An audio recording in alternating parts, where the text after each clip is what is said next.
Gonorrhea, often referred to as the clap. This is the second most prevalent sexually transmitted infection in the United States. There are millions of new cases each year worldwide. So apparently, us humans like to participate in activities that can put us at risk for catching gonorrhea. So in today's video, we'll talk about how you can become infected, what are some of the symptoms, and two really concerning topics. One, can you have gonorrhea and not even know it?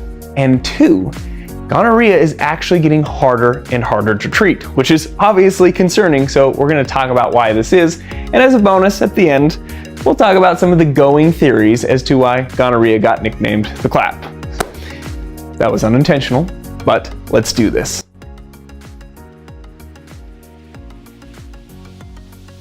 Gonorrhea is most commonly a sexually transmitted infection caused by the bacterium Neisseria gonorrhoeae, sometimes pronounced Neisseria gonorrhoeae. Now, I mentioned most commonly sexually transmitted because there are some cases where this can be transmitted non-sexually, and I'll give an example of that later on in the video. But what are the signs and symptoms of the sexually transmitted form of gonorrhea? Well, let's start with how females are typically affected and then move on to how males are typically affected. And the most commonly infected structure in females is the cervix of the uterus here. Now keep in mind this is a sagittal cut through the midline, so like so. And again, here's that cervix of the uterus, then here's the body of the uterus and even the vaginal canal here connecting to that cervix of the uterus. Now, when the cervix is infected with gonorrhea, what are those symptoms? What's crazy is up to 70% of cases are asymptomatic, which answers the question we asked earlier. You can be walking around with gonorrhea and not even know it, which means you could also spread it unknowingly. But when there are symptoms, those symptoms typically include vaginal irritation or even itching, vaginal discharge, or I should say abnormal vaginal discharge, and even intermenstrual bleeding, so bleeding between periods. Another commonly infected site in females is the urethra. Now, the urethra, just like the infection of the cervix, can also be asymptomatic. But for the majority of the cases of when the urethra is infected, 90% of those cases also have infection of the cervix.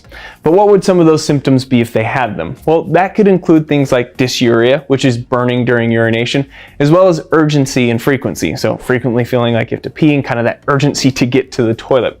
Now, a female could have all of the symptoms potentially: dysuria, urgency, frequency, abnormal vaginal discharge, vaginal irritation, or they could have a subset of the symptoms. And the reason I bring this up is because some of these symptoms, especially when it's infection of the urethra, are pretty much the same symptoms you could get with a UTI: dysuria, urgency, and frequency.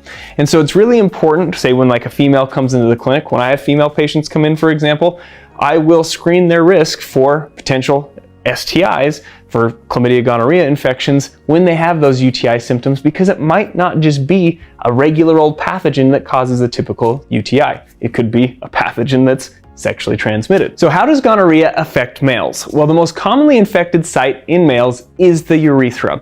And although they can be asymptomatic, most of the STI clinic-based studies suggest that males are more likely to be symptomatic than females. Some of the studies suggesting that the majority of males will be symptomatic. And when they have those signs and symptoms, that would include things like urethral discharge. And it's described as this mucopurulent discharge. And you just break that term down: mucus for muco, purulent refers to pus, so kind of this mixture of mucus and pus. Yes, our bodies produce some interesting substances, but they can also have something like dysuria, which we already went over is burning during urination. Now, sometimes the infection can move upward, or what we'd call an ascending infection, to move to structures that are higher upstream, if you will, and surrounding the testicle or testis specifically.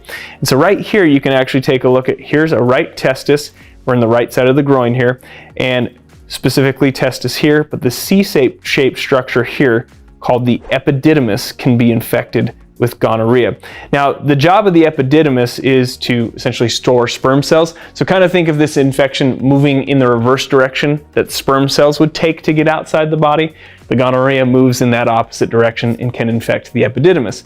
Now, what are some symptoms of that? That would be things like unilateral testicular pain, even testicular swelling. So we just mentioned that males can have this ascending infection that can affect upper reproductive structures.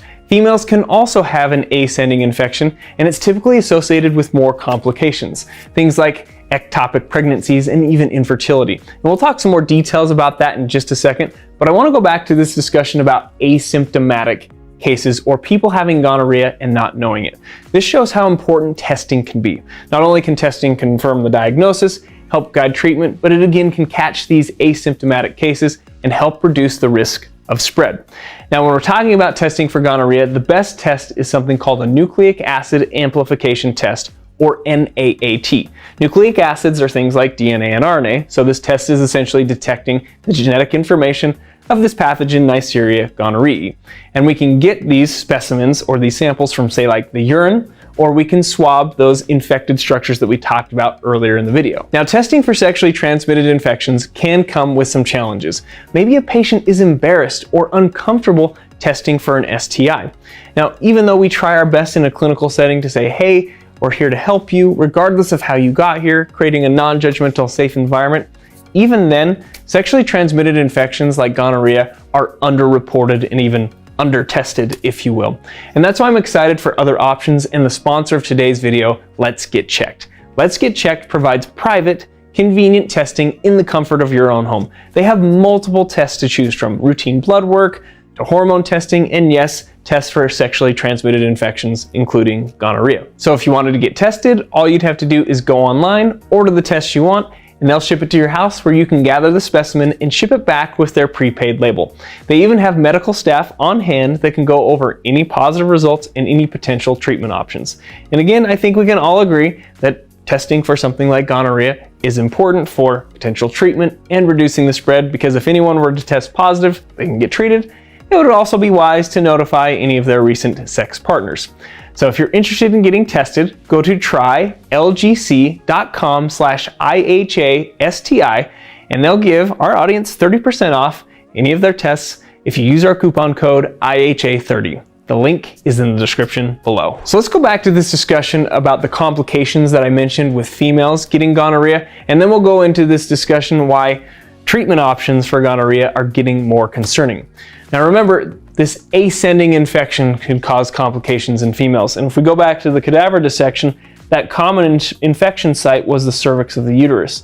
And if it moves up, it will move deeper into the body of the uterus and even into the structure here called the uterine tube. Hopefully you can see that embedded in the tissue at the tip of the probe, and even the ovary that you can see right here. Now, FYI, that uterine tube is also known as the fallopian tube. But as that infection moves upward, it can inflame those structures, and it can cause something called pelvic inflammatory disease.